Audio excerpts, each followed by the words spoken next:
시청자 여러분 안녕하셨습니까? 주님과 함께 5분 묵상의 시간을 갖겠습니다. 오늘은 사도행전 22장 말씀을 묵상합니다.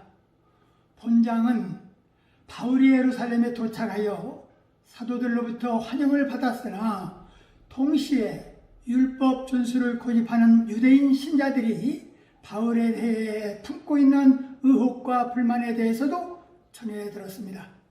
이런 상황에 처해 교회의 일치가 깨질 수도 있다고 우려한 예루살렘 교회의 지도자들은 바울에게 율법에 대한 정의를 실체적으로 보여줌으로써 저들의 오해와 비난을 무마시키려고 제안하였습니다.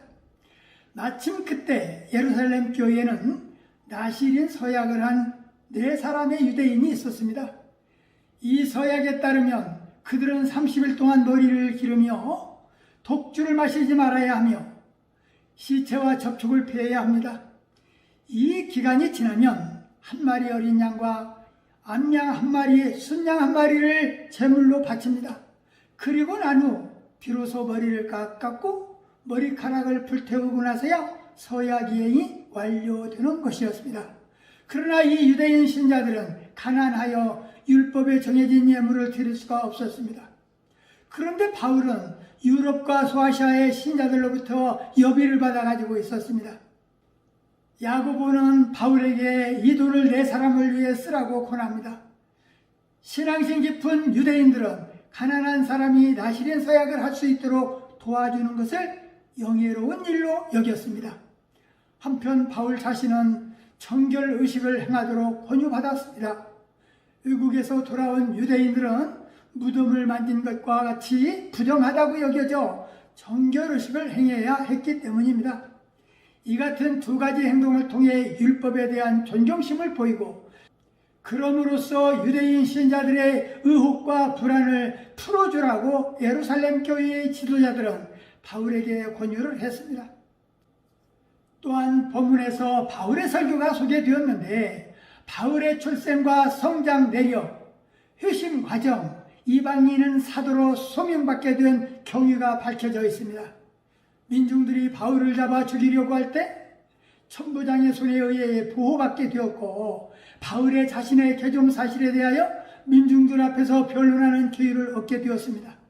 자신이 다메섹 도상에서 예수님의 음성을 들었던 일과 주님께서 자신을 이방인들에게 보내리라 하셨던 이야기와 다메섹에서 눈이 보이지 않아 함께 가던 자들에게 도움을 받았던 일, 스데반이 돌에 맞아 죽임을 당할 때도 옆에서 방조했던 인물이었다라는 것과 개종되던 그날도 예수 증거하는 자들을 잡으러 가는 도중이었다라는 것, 자신은 가말리엘의 문화에서 마귀의 율법의 교훈을 공부했던 자임을 설교하였지만 바울의 이야기를 듣고 있던 민중들은 소리를 질러 이런 놈은 세상에서 없이 하자고 하며 살려둘 자가 아니라고 소란을 일으켰습니다. 결국 천부장이 민중 편에 서서 바울을 가족끼리 묻고 신문하고자 했는데 바울은 자신이 로마 시민권자임을 내세워 위기를 모면하였습니다. 바울의 설교로 유대인들은 소동을 일으켰고 바울은 공의에 서게 되는데 진리를 모르는 자들의 함성이 때로 역사를 바꾸는 수가 있습니다. 이스라엘의 역사를 바라보면서 더욱 깨닫게 됩니다. 이웃을 내 몸처럼 사랑하자는 하나님의 아들 예수를 그 시대 사람들이 받아 누렸다면 세상 역사도 바꿔졌을 것이고 이 땅에 종교 전쟁도 일어나지 않았을 텐데 세월의 물살을 거슬러 올라가면 아쉬운 것들이 많고도 많습니다. 본문은 사도 바울이 유대인들에게 매맞아 죽을 뻔한 위기를 모면하고 마침내 로마로 가서 로마 황제 가이사 앞에서 재판을 받을 수 있었던 것은 그가 가진 로마 시민권자 덕택입니다. 이처럼 믿는 자들이 자신의 가진 신분이나 재물들을 주님을 위해 지혜롭게 사용하면 모든 것이 협력하여 선을 이룰 수 있습니다. 말씀을 묵상하면서 하나님의 진리 말씀이 역사를 바꾸는 힘은 진리만이 할 수 있고 예수를 증거할 때 일어난다 할 것입니다.